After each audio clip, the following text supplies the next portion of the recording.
Well, President Biden and Vice President Kamala Harris have announced their re-election campaign. Wow, wow, wow. And to kick it off, Joe Biden said yesterday that our children aren't actually our children. They belong to the nation. Also, an interesting development, according to Vanity Fair, about Tucker Carlson's ousting at Fox News. Before we get into all that, let me remind you, especially relatable, that Mother's Day is coming up. We've got a lot of great merch at alliemerch.com. You can use MOM10 for a 10% discount. Lots of amazing, relatable merch that your wife wants for Mother's Day. All right, this episode is brought to you by our friends at Good Ranchers. Go to goodranchers.com. Use code Allie at checkout. That's goodranchers.com, code Allie.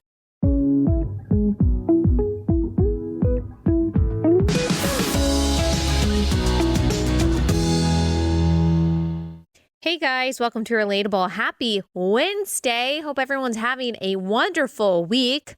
Halfway there. All right, first we are going to talk about President Joe Biden announcing his re-election. Very, very exciting times. He's done such a good job so far. I feel that the country is in an incredible place. I've always wondered what it would be like to pay more for eggs than I can actually afford. I've always enjoyed things like inflation and just feeling generally unsafe when I go into a city. And now I get to experience that in real life. So thank you, Joe Biden, for everything that you've done for this country. I have always wondered what it would be like to have a president that sends much needed funds to Ukraine rather than using them here, or who doesn't secure the border. And now I get to know. I've always wondered, and now Joe Biden has allowed my dreams to come true. So I am so excited that he and Kamala Harris, a brilliant rhetorical master of our age, just like a true sage, I'm just so glad that they are on the Democratic ticket for 2024. So here is part of Biden's re-election announcement video that he posted to Twitter this week. But around the country, MAGA extremists are lining up to take on those bedrock freedoms, cutting Social Security that you paid for your entire life while cutting taxes for the very wealthy, dictating what healthcare decisions women can make, banning books, and telling people who they can love, all while making it more difficult for you to be able to vote. This is not a time to be complacent. That's why I'm running for re-election. Because I know America. I know we're good and decent people. I know we're still a country that believes in honesty and respect and treating each other with dignity. All right, so I'll say my honest feedback about it. The positive part is that it's a very well-made video. If it looked like it didn't flow together very well when you were listening or watching this, that's because we cut it up a little bit. We didn't want to play the whole thing, which I think is like 2 minutes or over. So it's very well made, which is not surprising. I could see how it's compelling, especially to the average Democrat voter who just isn't really paying attention to his policies. I'm sorry, but I know some of these people who love Joe Biden, who say that they love what his administration is up to, who think that the state of the country is better than it was under Trump, and they live in a complete and total bubble. If you actually asked them to provide some concrete examples of things that President Biden has done that has benefited the country, has brought us together, has unified us in any way, or that has even just bettered their own lives, they couldn't tell you. They might repeat some talking points about Ukraine and democracy and empathy and compassion, but they couldn't actually tell you anything that he has done that is good for the country because they just don't know. It's just a bunch of fear-mongering. Now, both sides do fear-mongering. Both sides do fear-mongering, certainly. And sometimes you do need to elicit fear when you're talking about the threat that a particular candidate or particular policy poses. Sure. But here in this video, and you can go watch the whole thing to fact check me on this, I didn't see a whole lot of positivity coming from Biden and saying, here's what we have accomplished and here's what we are going to accomplish. And again, when you're on the progressive side, you really don't have to. You kind of just have to give out general vibes. You just have to say things like equality, say things like progress, say things like freedom, say things like future.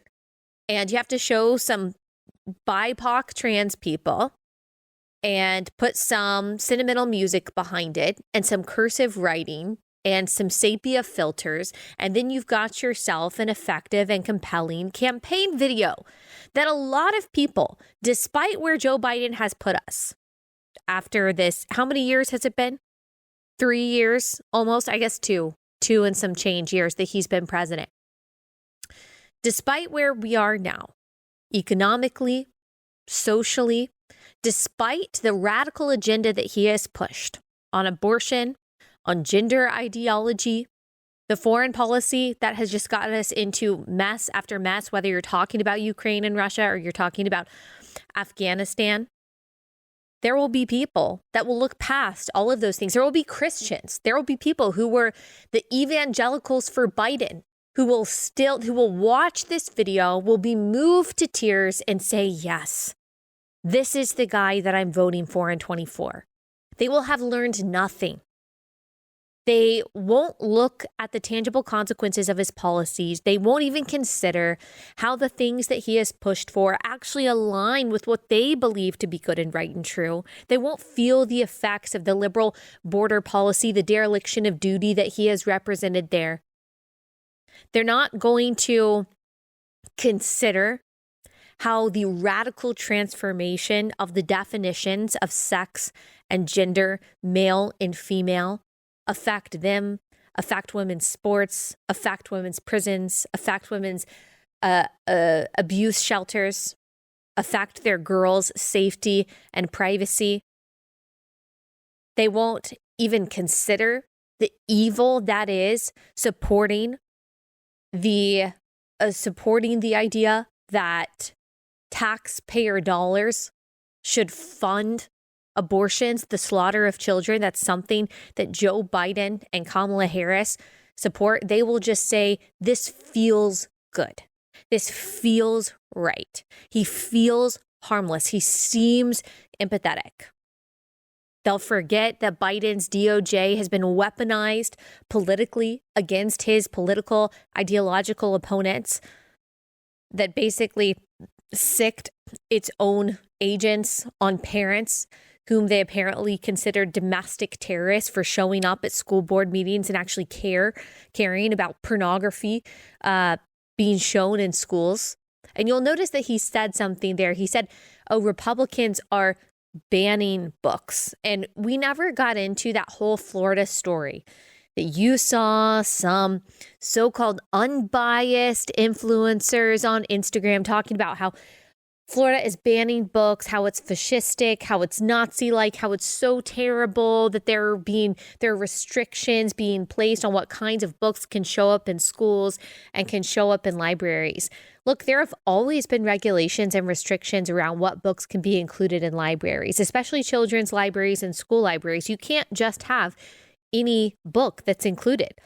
And so Republicans and Democrats are basically fighting over what those standards should be. Republicans rightly say, look, I don't think that we should have books that introduce sexually explicit images or topics to children. I don't think those should be included in the libraries. I don't think that that should be on the list of suggested reads. I don't think that should be presented in curriculum by teachers to kids. I don't think that kids should be learning about being able to mutilate their bodies and switch their genders. That's totally legitimate.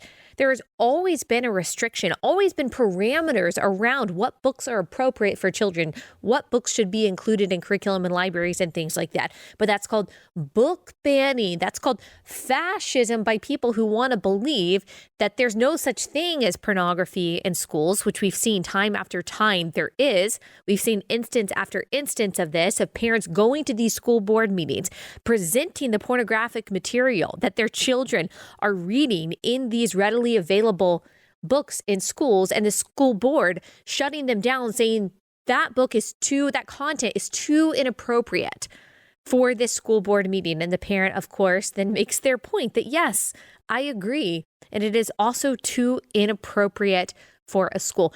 Don't be fooled. I know the people listening to this podcast aren't fooled by this rhetoric by Joe Biden that he employed in the last election too. You also hear Democrats like Gavin Newsom employing this kind of rhetoric, freedom, pretending that they are on the side of freedom. I actually saw Karine Jean-Pierre, the press secretary. The fact that she had the audacity to say this, she said the other day from the podium that it's Republicans who are trying to defund Border Patrol and allow fentanyl to come into our country and addict our people and kill our people. That it's actually Republicans who are trying to defund law enforcement and try to make our streets less safe. And so this is what you actually see both sides doing this right now. They're gunning for the middle. And so you'll see Joe Biden and Kamala Harris use this kind of language, this kind of freedom language, this kind of let's come together, let's look toward the future, let's make sure that liberty is secure, that kind of language, which is not to appeal to his leftist base, which is really his base. And that is the left wing of the Democratic Party. The far left is what directs his actual governance, his actual policy making. But it's the moderate part of the Democratic Party and the independents that direct his campaign. That may also be true for some Republicans, although it's less true. I think when Republicans get in office, they still feel that they are beholden to the moderates much more than they are beholden to the actual conservatives. But you even saw with Nikki Haley yesterday, she gave a speech for the Susan B. Anthony pro-life organization in which she was gunning for the middle. She was gunning for independence. And she tried to play this, which, look, it's difficult to do. You're campaigning to win. And so you have to be careful in your rhetoric. Now, this is not the strategy that I would take, but that's because I just wouldn't care. I would just want to say whatever I believed. But she tried to strike a balance between, look, I have a pro-life record. I was a pro-life governor of South Carolina. I have supported all pro-life legislation. The federal government has a place when it comes to abortion. But, and then she kind of gave her caveats that a lot of the Republican legislation that we're seeing in the way of protecting babies is not going to pass on a federal level. We're just way too far away for that to ever happen. She also said that we really need to make sure that contraception is more readily available. We need to make sure that we're helping women. And so she tried to kind of hedge. She tried to kind of make sure that nothing that she said was taken out of context or used against her in order to paint her as some kind of anti-abortion extremist. But here's what happened. Here's what happened yesterday. The Washington Post, the New York Times, every left-wing rag out there, all of their headlines were about how Nikki Haley is lying about being a moderate on abortion. She's trying to appeal to independents, but it's just not true. She's an anti-abortion extremist. So, and this is what I think that a lot of conservatives and Republicans just don't understand. Look, they're going to call you an extremist anyway. They're going to lie about you anyway. They're not going to allow you to paint yourself as a moderate and get away with it. So you might as well just appeal to your base. You might as well just say what is true. You might as well just be strong and clear. Look, you're not going to get a glowing review in the Washington Post by pretending to be a moderate or saying you are a moderate or an independent or whatever. Trying to strike a balance when it comes to abortion policy. I personally would rather a candidate just be crystal clear, especially when it comes to the primary. I mean, that's what you're running for right now. You're running for that candidacy. You're running to be the nominee. And so right now I need Republican candidates to appeal to me. I need them to say there is never a reason to kill an innocent human being. And of course that extends to babies inside the womb. End of story. And like, I would want someone to hear, look, if the government has any job at all, it is to protect life, liberty, and the pursuit of happiness. And without the right to life, there is no liberty or pursuit of happiness. And so, of course, the federal government has a role to play. Maybe you don't have to get into specifics right now, but that's what I want to hear from a candidate. But as I said, you see both sides. You see Biden, you see Nikki Haley, you see Donald Trump gunning for the independents, gunning for the middle. Donald Trump recently said that he doesn't believe that the federal government has a role to play when it comes to abortion regulation. Why not? I mean, you're just conceding to the leftist side of things, in which you believe that babies are a different class of human beings that don't have the same right to life as people outside of the womb. Because obviously we understand that murder against another person, like the government has something to say about that, right? The government has something to say. The federal government has something to say about murder, right? So why is abortion different? So you see this on both sides. It'll be interesting to see what Governor DeSantis does and any of the other candidates, how they deal with this issue of abortion.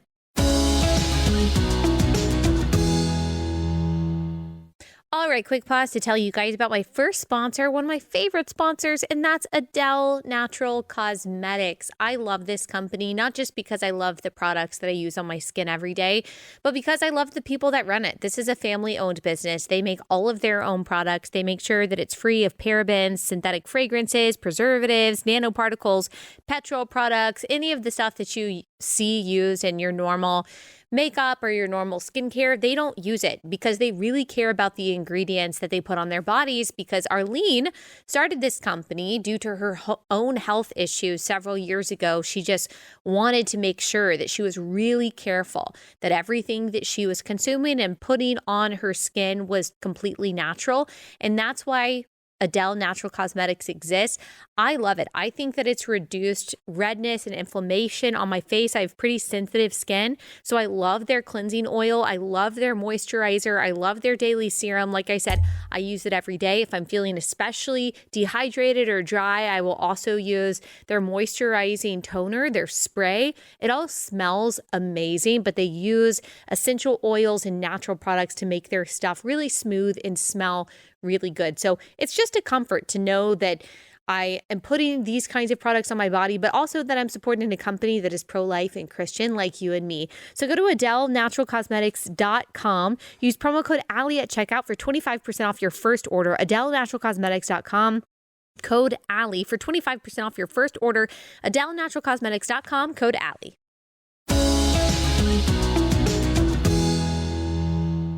Now, Joe Biden in that video he really wasn't very moderate on that. He said Republicans are violating a woman's right to choose. That's how one way that they're infringing upon freedom. So like he understands, and this is true, that the majority of the country believes in abortion, believes in the legality of abortion through some stage of pregnancy. And so he doesn't have to really tiptoe around that as much as Republicans do. But like my advice, which take it or leave it, take it with a grain of salt. I've never run a campaign. I've never won an election. I've never run for office, so I could be wrong. But I'm just thinking for the Republican primary, just be strong. Just be strong and be clear, especially when it comes to abortion, when it comes to gender. Don't try to nuance it to the point where you're not even saying anything real anymore. Like, you got to get Republican votes first before you can even look at the independent vote, right? And so, but don't be fooled, though. Don't be fooled by President Biden trying to cast himself as a moderate. He has proven over and over again that he is not a moderate. Kamala Harris is not a moderate. She was the most pro-abortion senator in the Senate when she was there. She was virulently pro-abortion when she was Attorney General of California. They have a radical record between the two of them. Not to mention that neither of them can talk. Like literally, neither of them can form coherent sentences. Is it like, shouldn't we have a standard for IQ when it comes to the president? Now, Donald Trump definitely had his eccentricities, but he's always spoken that way. Joe Biden, I'm sorry, but if you watch that, he looks decrepit. All right? Like, it's already been cruel and sad enough to watch him try to like waddle his way through this presidency. And we've all already been wondering, how is Jill allowing this? Now, we're supposed to believe that he's going to be able to survive until 2028? Dude, honestly, like he should probably be in assisted living. And I'm not trying to be rude. I'm being serious. He can't form words. Now, Kamala Harris doesn't have the excuse of age. She did release a statement, which I'm guessing she did not write herself. But she said, for 2 years, we have made transformational investments. That's true. There has been transformational change in America, I would say, for the worse. To build a nation in which everyone can be safe and healthy. Wrong. Wrong. I mean, we know so much about the vaccine now.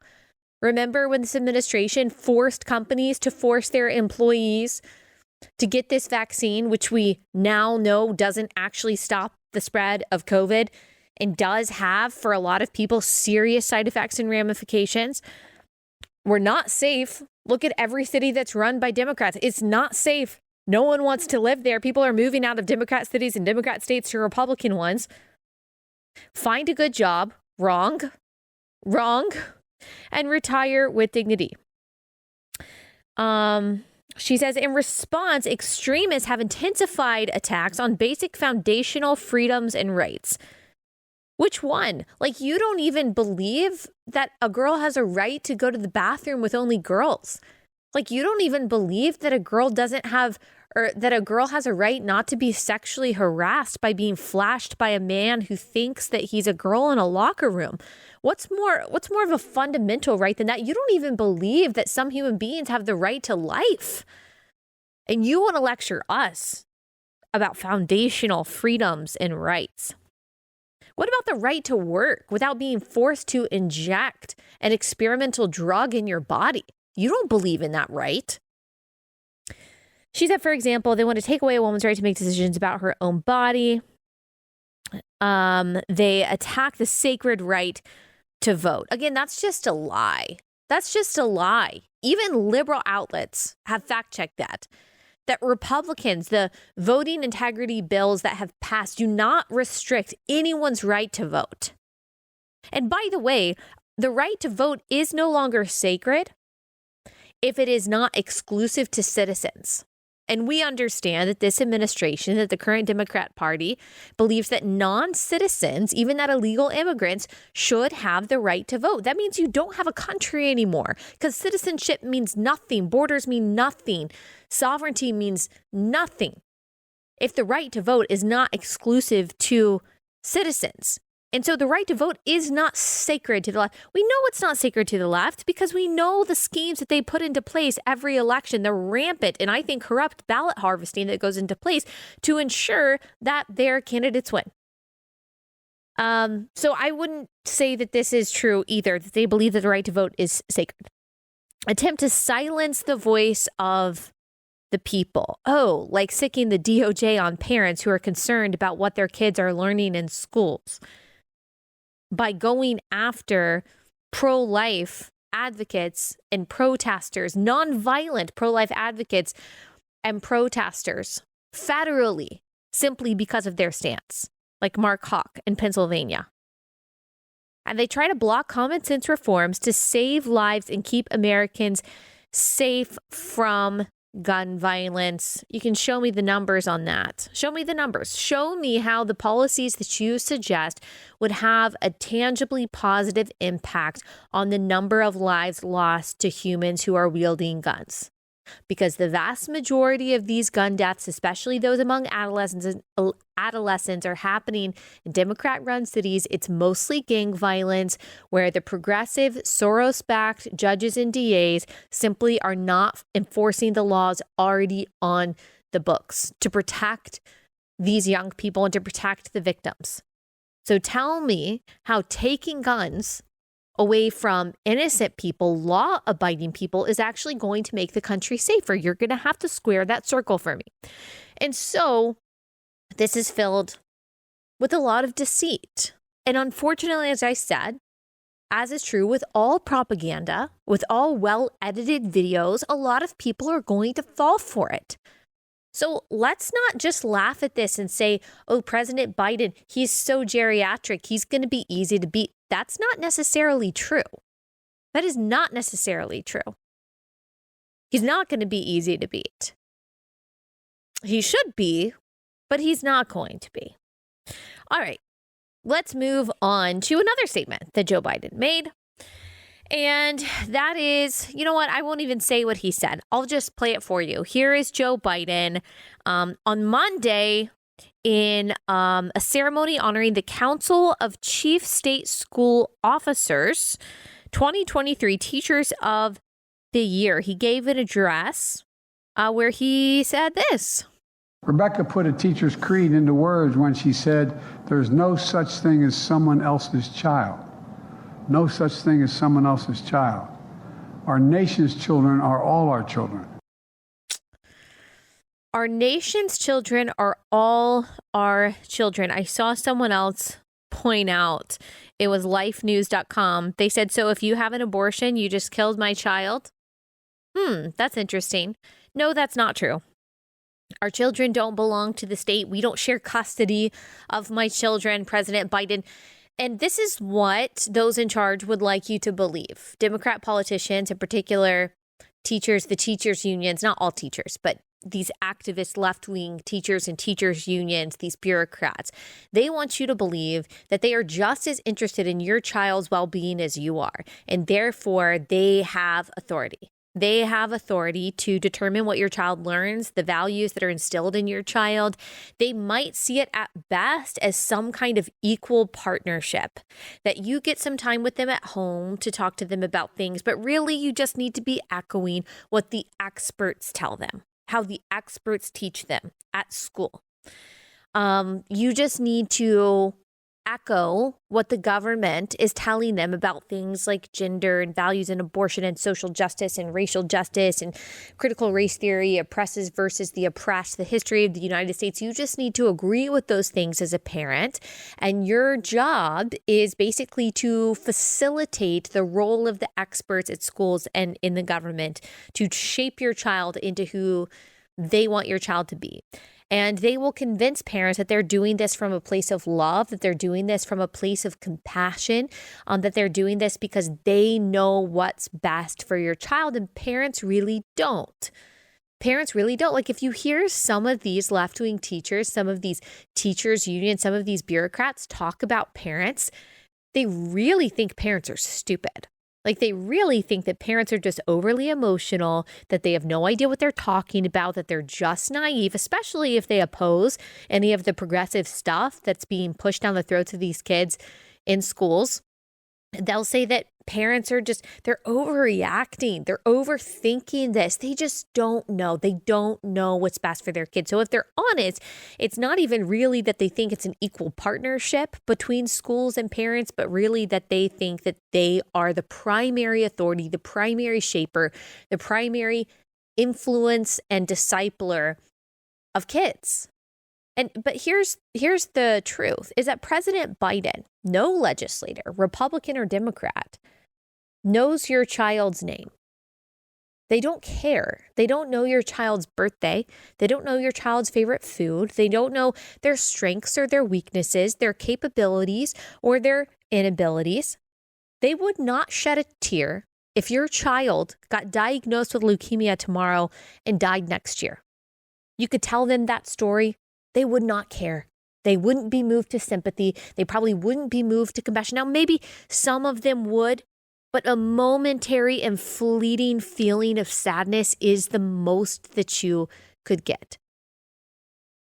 They do not care if they push gender ideology on your child and your child decides to transition, to mutilate their body, to become permanently sterile.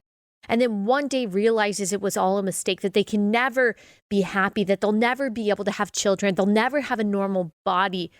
Their brain will never be okay because they've ruined their development with puberty blockers and they just are so desperate that they want to take their life. They will not be the one to find your child in their room after they have died by suicide. And if you told them the story, they wouldn't care.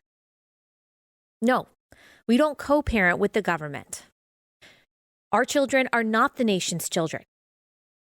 The government doesn't care about your children. They don't care whether they live or die. They don't care about their development. They don't care about their safety ultimately. They don't care what happens to them. That's just the nature of it. It's not supposed to. That's not the role or the responsibility of the state. You can only care so much, but it's not their responsibility to care for your children. Therefore, they should not have the authority to do so. They shouldn't have the authority to decide what your child learns, the kind of person that your child grows up to be. Remember, education is discipleship. So be very careful when you are deciding on what education your child receives. The kind of education your child receives is the kind of discipleship they are receiving. And remember what we've said in the past, whatever you consume, you then become. So there's an agenda here. There's an agenda for the ownership of your child. There's an agenda for to be the authority when it comes to your child's maturation and development, sexuality, understanding of gender, understanding of themselves, understanding of their role and their purpose in the world, understanding of really just the world in general. Understand that there's something deep and dark behind a statement like this. And that it might sound nice that we have some collective responsibility. And yes, we are supposed to love our neighbors, but we do not care about other children the same way that we care about our own children. We don't have the same authority over other children that we do over our own children. We're not supposed to. God created the natural nuclear family to be a part of this hierarchy of authority, family, church, state. And anytime we try to cross those lines or pervert that, the most vulnerable people are always victimized, always children.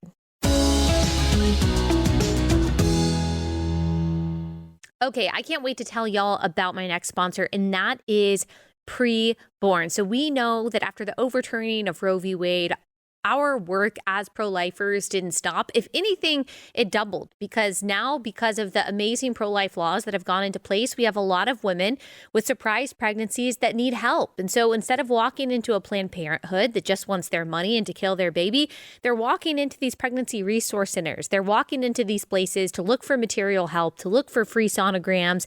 And one place that they can do that is in the Preborn network of clinics. Preborn has rescued over 200,000 babies since they first started. The majority of women who come to their clinics are being pressured to abort. Preborn seeks these women out before they make the ultimate choice, introduces them to the life growing inside of them through a free ultrasound. These ultrasounds cost $28.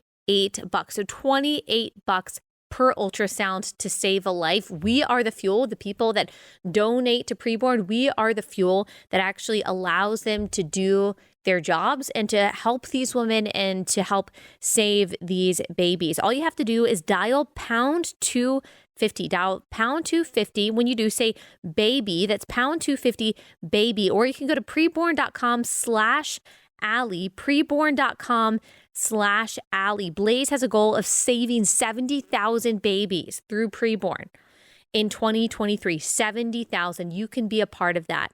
Go to preborn.com/Allie.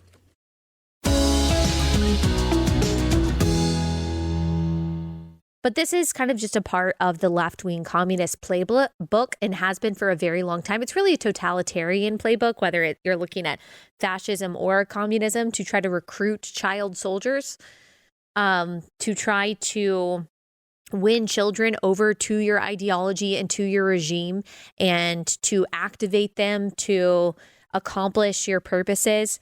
And this statement actually reflects the crux or one key tenet of Marxist ideology. And the Heritage Foundation has done a lot of research on this. And so I'll summarize some of what they say.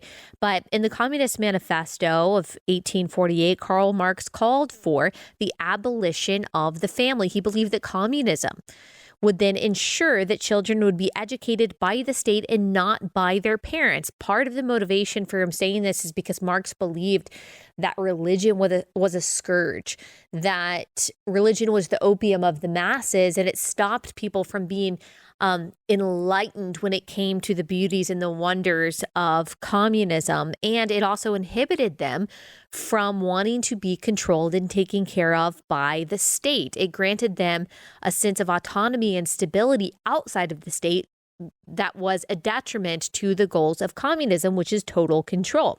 They believed that under capitalism, children were a heavy and unbearable burden on the family, but the communist society would come to the aid of parents to provide free education, healthcare, clothing, whatever was needed for the children. All of this was to show that the responsibility for the child was passing from the family to the collective. You actually hear left-wing activists say things like this today.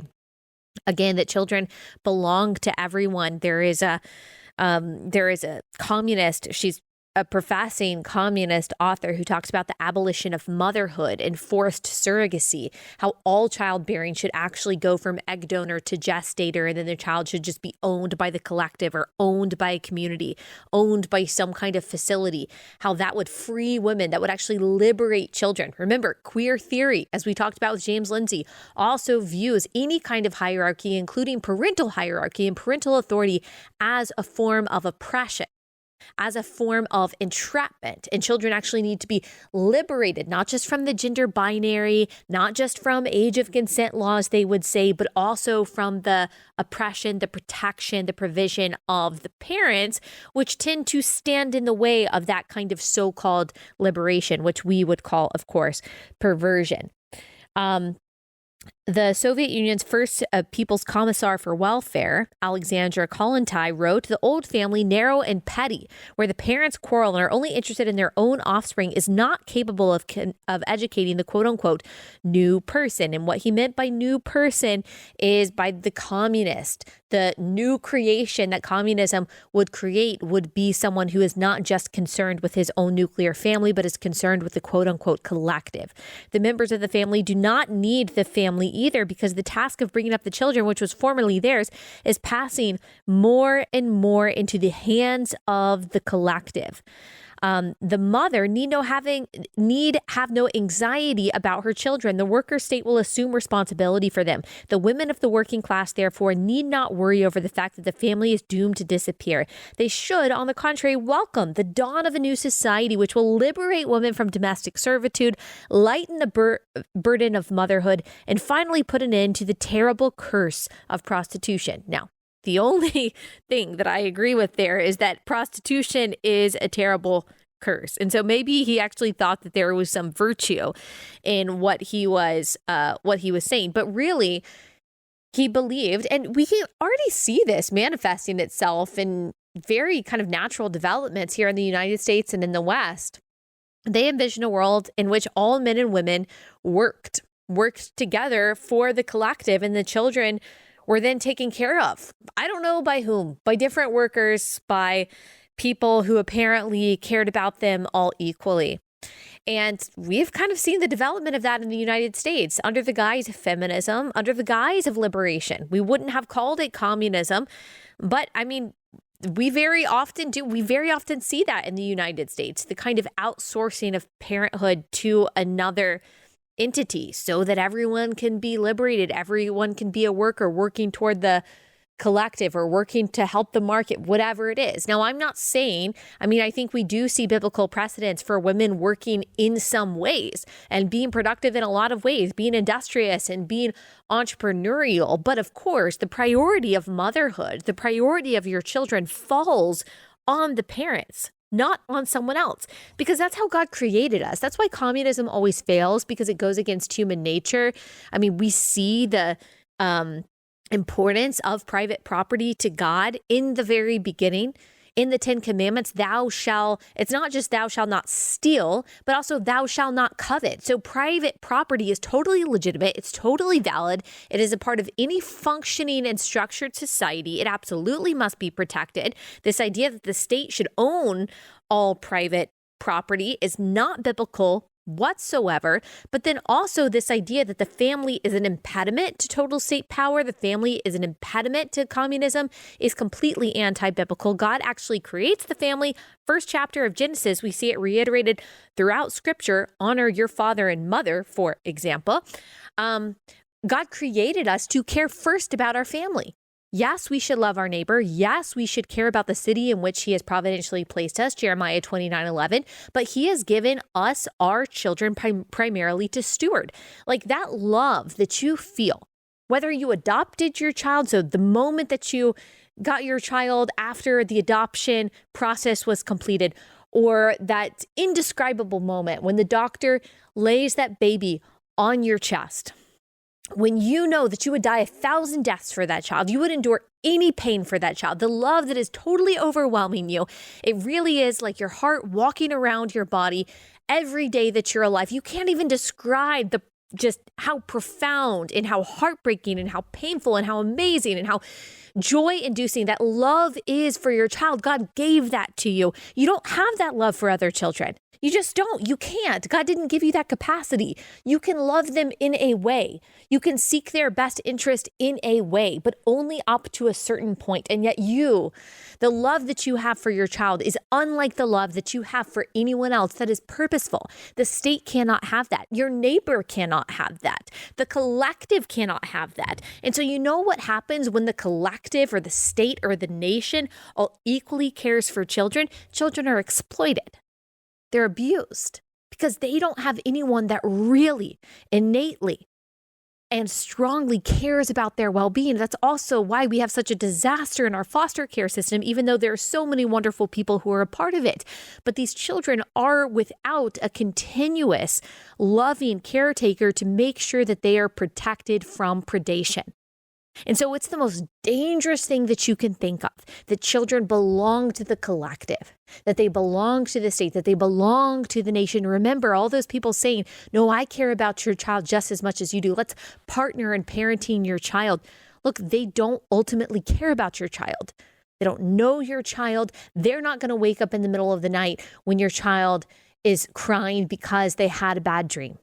They weren't there when you met your child for the first time and were overwhelmed with that tidal wave of love that God placed in your heart. And they won't be there through your child's trials and struggles and successes and failures. You will be. You are the parent to your child. And yes, we can get help. We should get help from our friends, from our community, from our church, from our parents and all of that. But at the end of the day, that's your child. The love and the care that you have for your child, the desire for their best interest rests in you and their parent alone. That's also why the whole surrogacy and sperm and egg donation thing is so messed up. It messes up that whole natural structure that God has put in place for our good, and especially the good of children who are voiceless and vulnerable and need parents to stick up for them. So no, President Biden, my children are not yours. In fact, I wouldn't even allow my children to be alone with you for 5 minutes.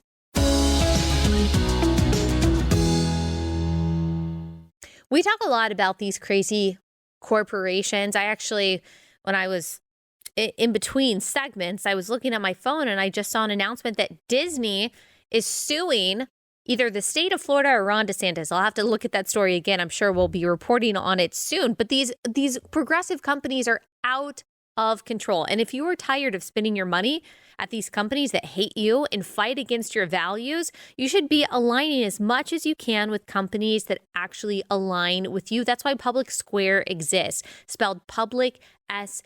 It's an app that you download onto your phone. You can put in your email, put in your general location, and then you'll see local businesses and services that believe in the same things that you do. So you can support the local coffee shop, the local mechanic, or the local business that is actually in partnership with you in trying to save our country from the predation of progressivism. So go to publicsq.com, publicsq.com. You can download the app today. You can also list your business. If you're a business owner, you want people to know about you, people who share your values, to buy your stuff, to use your services, then you should list your business on Public SQ. That's publicsq.com. Download the app today, publicsq.com.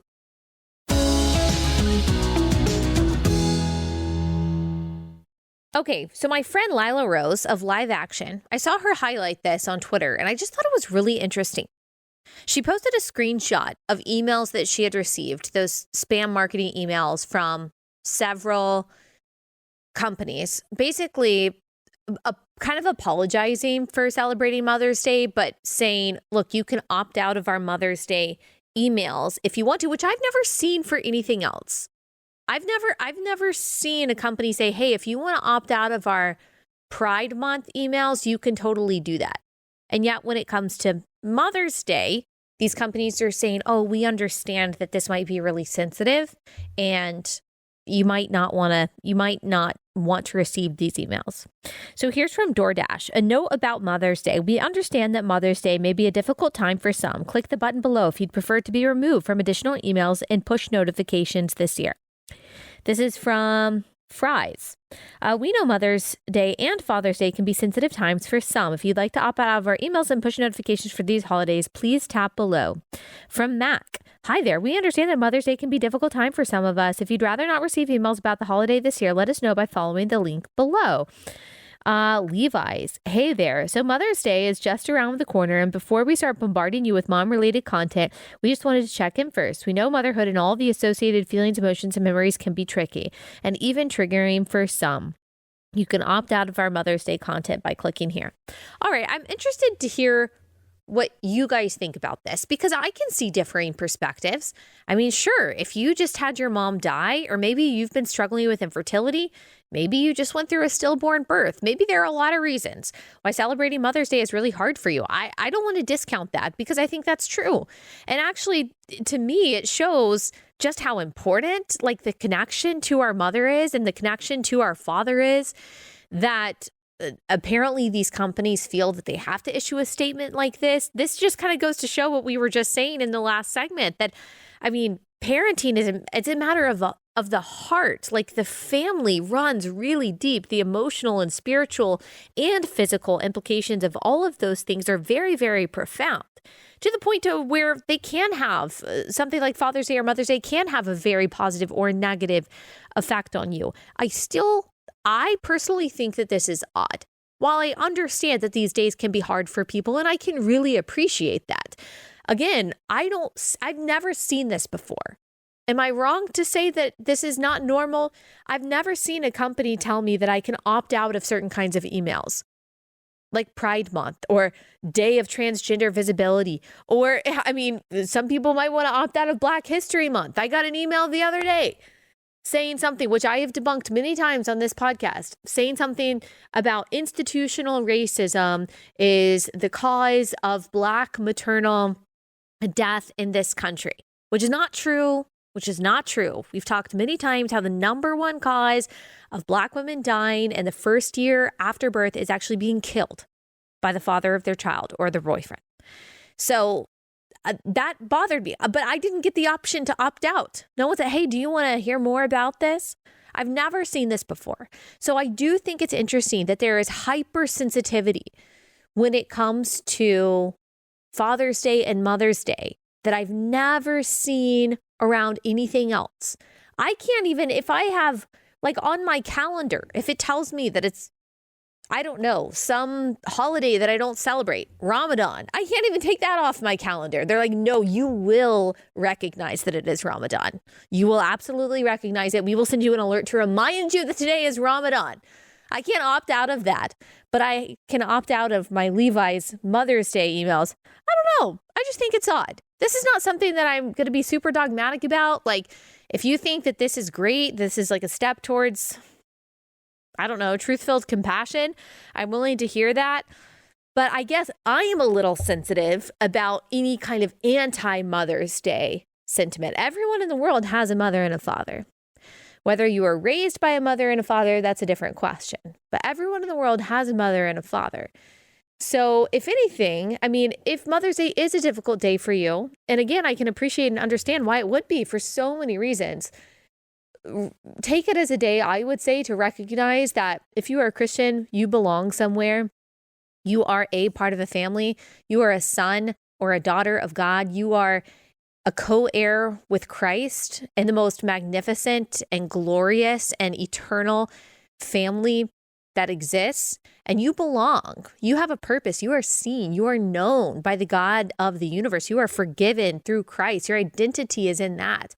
If you had a mother who didn't love you, if you don't have children to love yourself, understand that you are fully loved and fully known by the God who made you and saved you through Christ. So if nothing else, it is at the very least a day to celebrate that. But I'm interested to know what y'all think about that. All right, my favorite speaking event of the year is coming up, you guys.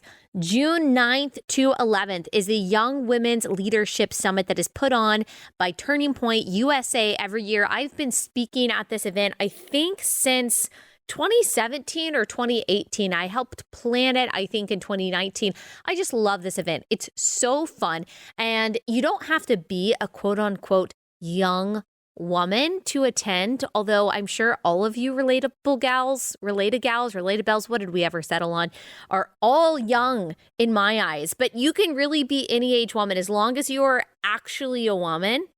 You can come to YWLS. So moms, you can bring your daughters, bring your granddaughters.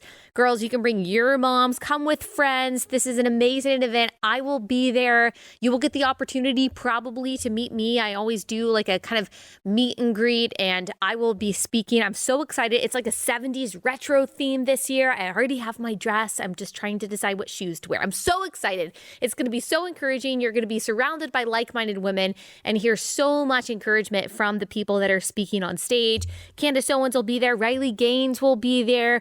Alex Clark, lots of other amazing women. Go to tpusa.com/YWLS, tpusa.com/YWLS. You can use offer code Allie for 25% off. What? That's an amazing deal. tpusa.com/YWLS. It's a lot of letters. Look in the description of the episode. You can click on it. Use discount code Allie for 25% off. Discount code Allie for 25% off at tpusa.com/YWLS.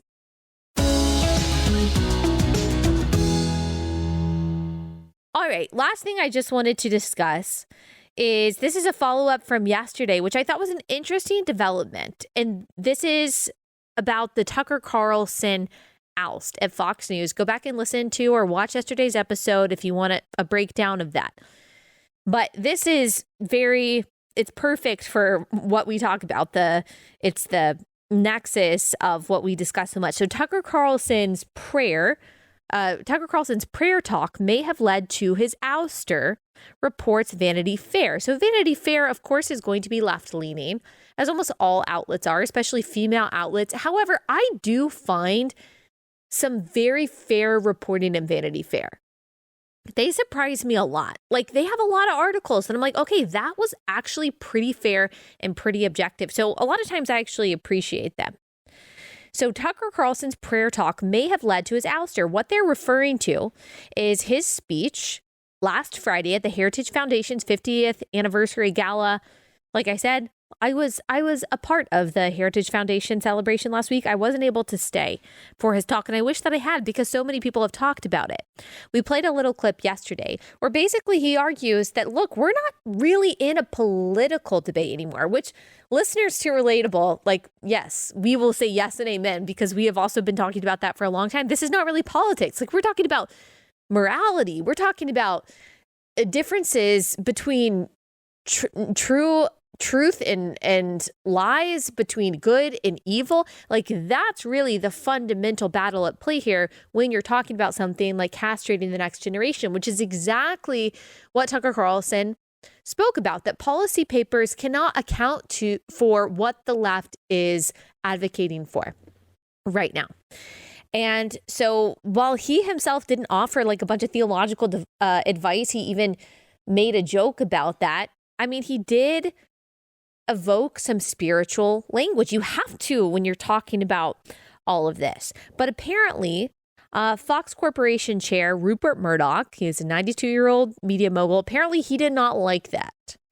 He doesn't like the spiritual talk, said a source, while some were crediting Tucker's departure, to the $787.5 million Dominion settlement and others to the lawsuit filed by former Fox producer Abby Grossberg. As Megyn Kelly has said, she doesn't think either of those are the real reason why he was ousted. Vanity Fair argues that neither of these reasons fully add up. And they say, according to a source, Murdoch found Carlson's speech, which was laced with religious overtones, too extreme. That stuff freaks Rupert out. He doesn't like all the spiritual talk. Now, that is hard for me to believe. Now, it's not hard for me to believe that he's not a Christian, that he's not spiritual himself, Rupert Murdoch. So it wouldn't surprise me that he doesn't like it, but that would be the reason for it. That's a little surprising to me because this speech was very Tucker Carlson-esque. He talks about this stuff. He talks about faith a lot on his show, or at least he brings guests on who talk about faith on his show. Maybe this was a little deeper than usual. Maybe it was more than just a few minutes of talking about this kind of stuff. And so maybe that's what made him uncomfortable. But that's surprising to me. I mean, he's given similar speeches in the past. So like I said yesterday, I think it had to be more than one thing or one big thing that none of us really know about yet. I'm sure that we'll get more information as time goes on. But here's an interesting part of this.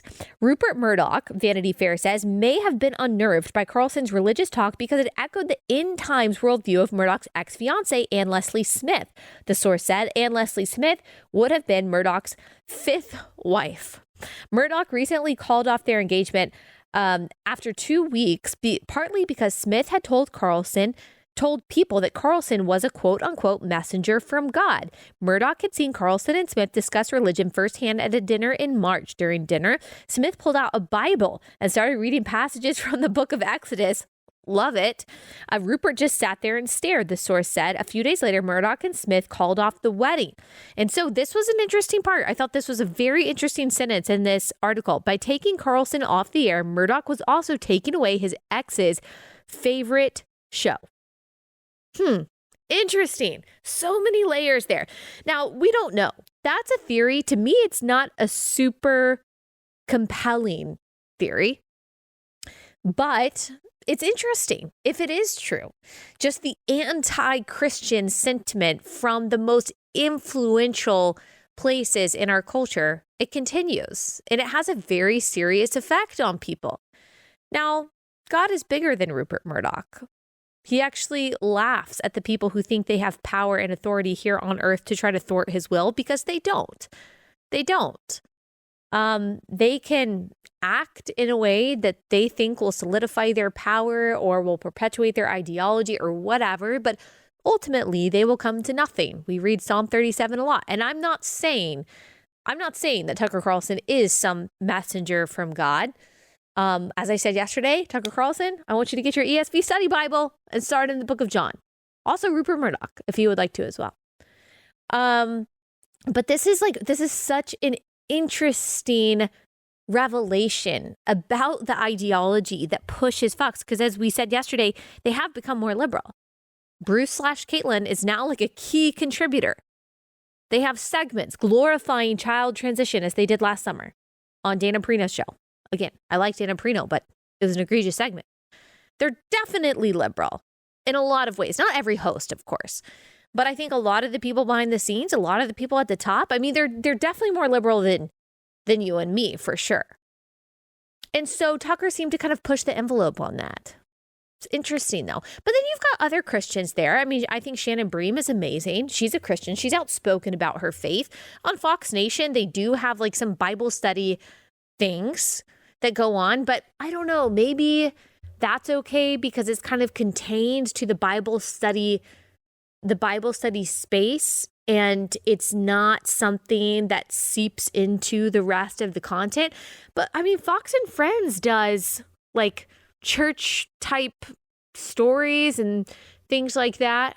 I don't know, but there was something definitely more theological and spiritual about Tucker's speech. I don't know. I'm thinking about this. I'm still going to be considering this, and we're going to follow up on this story next week. And I'll be interested because apparently, like I said yesterday, I don't know him personally, but I know a lot of people who know him personally and who text with him on a regular basis. From what I've heard as of this point, he has not texted any of them back saying anything. And I still think that he should be on a private jet with his spouse, going to some private island, just fishing for a month. Why not? Just ignore everyone. But eventually we will hear more about this. I'll be interested to see who he gives his first interview to. You think it's going to be relatable? It's probably going to be relatable, right? No, I bet it'll be, Ooh, I was going to say Megyn Kelly. We'll have to see. I don't know. You can tell me what you think in the comments or in a message on Instagram. All right, that's all we got time for today. Guess what, guys? Tomorrow, Rosaria Butterfield is on the show, and I'm so excited. I'll link the past episode that I did about her recent article so you can catch up on that if you haven't already. All right, see you guys back here then.